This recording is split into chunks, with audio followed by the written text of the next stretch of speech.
Hallo und willkommen zu unserer Serie Mein Laptop von innen.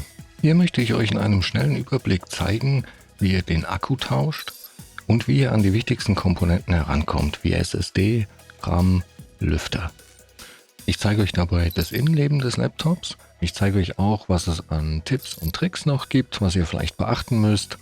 Und dass es im Grunde genommen nicht so schwer ist, einen Laptop aufzuschrauben und an die einzelnen Komponenten heranzukommen. Legen wir los.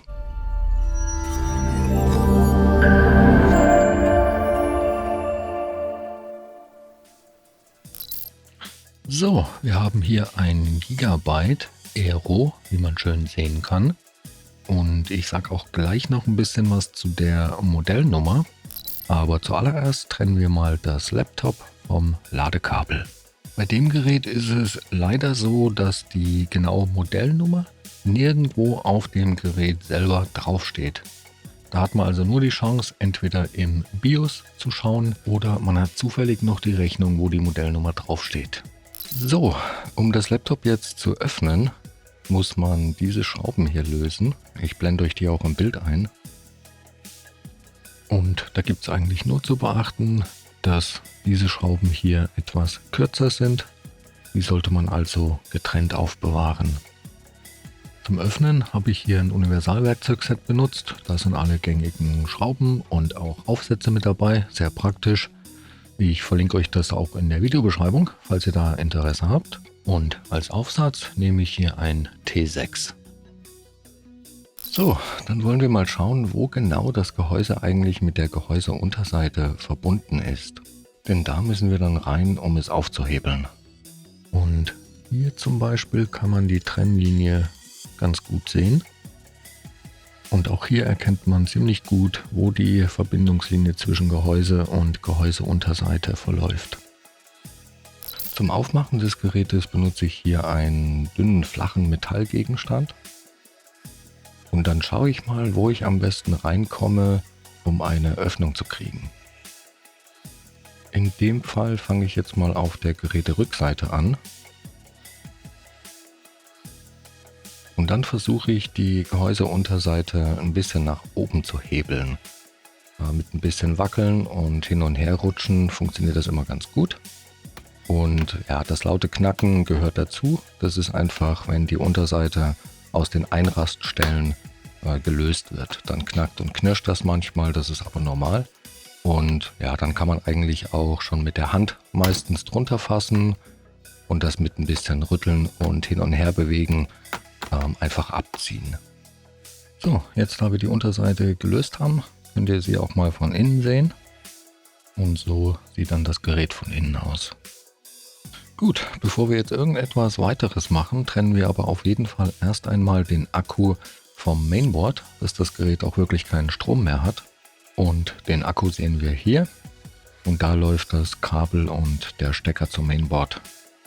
Bei diesem Gerät kann man den Stecker einfach rausziehen. Man kann den dazu auch am Kabelbund fassen und dann mit ein bisschen Wackeln einfach rausziehen. So, was können wir noch sehen? Da ist die SSD. Hier wäre übrigens noch Platz für eine zweite SSD. Hier sehen wir den RAM. Und hier sind die Lüfter und der Heatsink, der die CPU kühlt, und die GPU. Und hier noch das WLAN-Modul mit den beiden Antennen. Um den Akku jetzt zu tauschen, muss man nur diese Schrauben hier lösen. Und dafür müssen wir jetzt auch den Aufsatz wechseln. Das sind keine Torx-Schrauben, sondern ganz normale Kreuzschrauben. Und dafür nehmen wir hier ein PH0.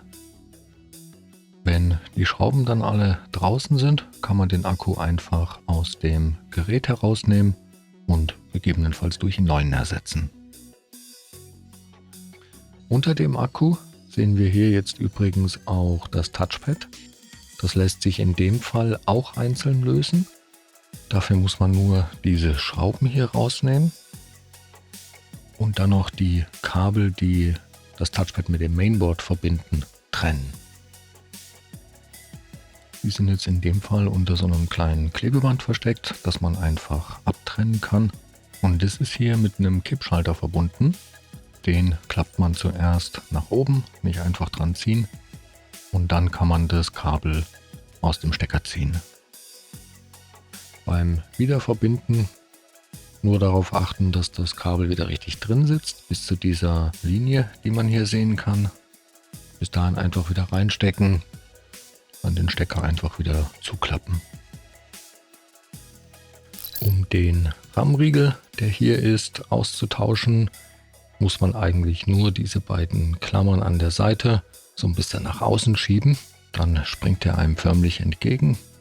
Man kann den dann einfach rausnehmen und austauschen. Beim Wiedereinbau steckt man den einfach genauso wieder rein und drückt den nach unten, bis die Klammern wieder einrasten. So, hier sehen wir die SSD. Und um die auszutauschen, muss man nur diese Schraube hier lösen. Und danach kann man die SSD einfach ein bisschen nach oben hebeln und aus dem Stecker ziehen.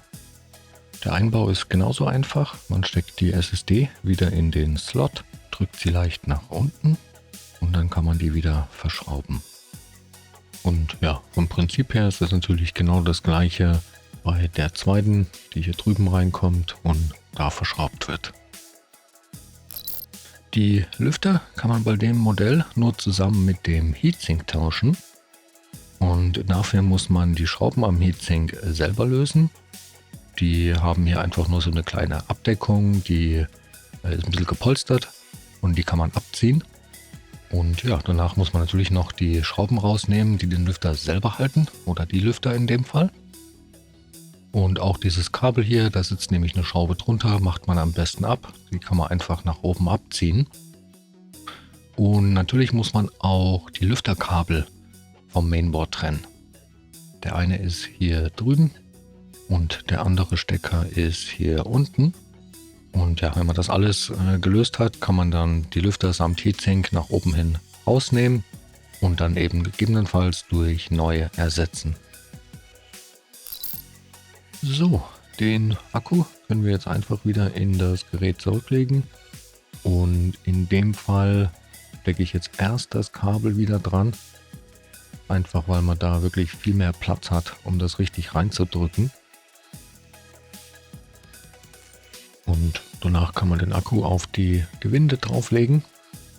Das ist passgenau, da gibt es nicht so viele Möglichkeiten und ja, dann wird er einfach wieder verschraubt. Und dann hat man das erledigt.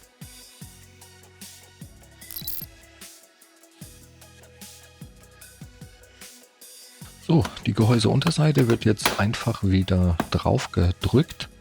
Und ja, da kann man ruhig ein bisschen kräftig alle Stellen wirklich zudrücken. Auch in der Mitte. Man hört das auch immer sehr gut, wie alles wieder einrastet. Ich gehe dann am Ende auch immer einmal um das Gerät herum und schaue, dass wirklich nirgendwo mehr eine Öffnung zu sehen ist. Ja, und dann einfach wieder zuschrauben und ja, so schnell ging das. So, das war es auch schon wieder für dieses Modell. Wenn ihr noch Fragen oder Anregungen habt, lasst uns gerne einen Kommentar da. Und ja, ich hoffe, das Video hat euch weitergeholfen und ich wünsche euch viel Spaß beim Schrauben. Bis zum nächsten Mal. Ciao.